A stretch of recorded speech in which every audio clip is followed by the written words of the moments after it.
Hello everyone. Competitive exam में आपका एक बार फिर स्वागत है। आज मैं आपके साथ एचपीपीएससी द्वारा एक जो है नोटिफिकेशन जारी की गई है जो कि आपके जूनियर ऑडिटर के एग्ज़ाम से रिलेटेड है। आज जो है कमीशन के द्वारा जो है इसका जो है डिटेल सिलेबस जो है जारी कर दिया गया है। जैसा कि आप देख पा रहे हैं कि ये 12 तारीख यानी कि पिछले कल की नोटिफिकेशन रहने वाली है।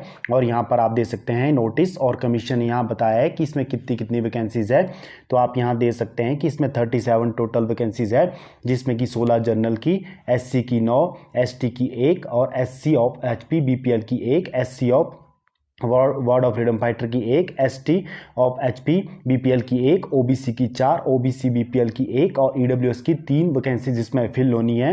यहाँ पर आप देख सकते हैं कि the detail syllabus of paper 2 subject aptitude test for the SET post is hereby notified for the information for all concern candidate which is available on the given below link. तो आप देख सकते हैं कि जो इसका जो detail syllabus है वो आज जो है कमीशन के द्वारा जारी कर दिया गया है। तो जूनियर ऑडिटर के लिए आपका क्या सिलेबस रहने वाला है जो यहाँ पर कमीशन ने बताया है, तो आप यहाँ देख सकते हैं। यहाँ पर जो है syllabus for paper 2 subject aptitude test का जो है बताया गया है। एचपी स्टेट ऑडिट डिपार्टमेंट में ये वैकेंसीज रहने वाली है।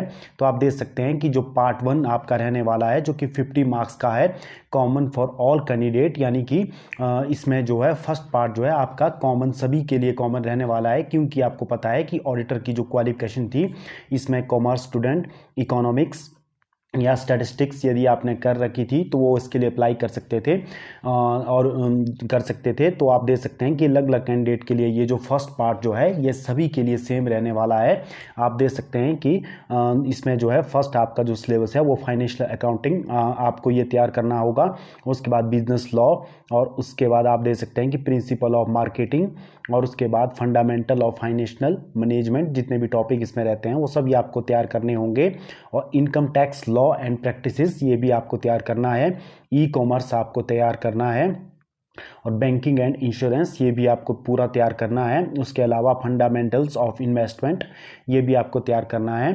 Fundamentals of management and organisational behaviour ये भी आपको तैयार करना है। ह्यूमन रिसोर्स मैनेजमेंट एचआरएम ये भी आपको तैयार करना है। मार्केटिंग कंज्यूमर बिहेवियर और लीगल एस्पेक्ट ऑफ बिजनेस ये आपको तैयार करना है। बिजनेस पॉलिटी एंड स्ट्रेटेजी ये भी आपको तैयार करना है। उसके बाद फाइनेंशियल इंस्टीट्यूशन एंड मार्केट्स और human resource performance and composition management ये भी आपको इसमें तैयार करना होगा। Management of global business, multinational businesses, finances ये भी आपको तैयार करना है। प्रिंसिपल ऑफ माइक्रो इकोनॉमिक्स, उसके बाद प्रिंसिपल ऑफ माइक्रो इकोनॉमिक्स, और उसके बाद आप देख सकते हैं कि ये पार्ट जो 2 है ये सब्जेक्ट स्पेसिफिक रहने वाला है, यानी कि जिस सब्जेक्ट से आपने इसके लिए अप्लाई किया है उनको जो है ये जो है आपका पेपर आएगा। जैसे कि मान लीजिए कॉमर्स से किसी ने अप्लाई किया है ऑडिटर के लिए तो उन्हें क्या क्या पढ़ना पड़ेगा, तो आप देख सकते हैं कि कंपनी लॉ कॉमर्स सेक्शन वालों को पढ़ना पड़ेगा पूरा कंपनी लॉ। और उसके बाद देख सकते हैं कि कॉर्पोरेट अकाउंटिंग और ऑडिटिंग एंड कॉर्पोरेट गवर्नेंस ये आपको पढ़ना होगा। और उसके बाद आप देख सकते हैं कि कॉस्ट अकाउंटिंग, मैनेजमेंट अकाउंटिंग, और उसके बाद बिजनेस एडमिनिस्ट्रेशन, यानी कि जिसने बीबीए के कैंडिडेट जिन्होंने इसके लिए अप्लाई कर रखा होगा तो उन्हें बिजनेस ऑर्गेनाइजेशन एंड मैनेजमेंट के बारे में पढ़ना होगा। और उसके बाद बिजनेस अकाउंटिंग, और उसके बाद क्वांटिटेटिव टेक्निक्स फॉर मैनेजमेंट और management global business information and trade. और पार्ट 3 जो इकोनॉमिक्स के कैंडिडेट रहते हैं जिन्होंने इकोनॉमिक्स से जो है ऑडिटर के लिए अप्लाई किया है तो उन्हें इंडियन इकोनॉमी आपको पढ़ना होगा। और आप देख सकते हैं कि क्या क्या टॉपिक इसमें दिए गए हैं, ये पूरा इंडियन इकोनॉमी का इसमें टॉपिक दिए गए हैं। उसके बाद आपको बेसिक इकोनॉमिक्स ये आपको पढ़नी होगी, डेवलपमेंट इकोनॉमिक्स आपको पढ़नी होगी। उसके बाद आप देख सकते हैं कि इंटरनेशनल इकोनॉमिक्स आपको तैयार करनी है।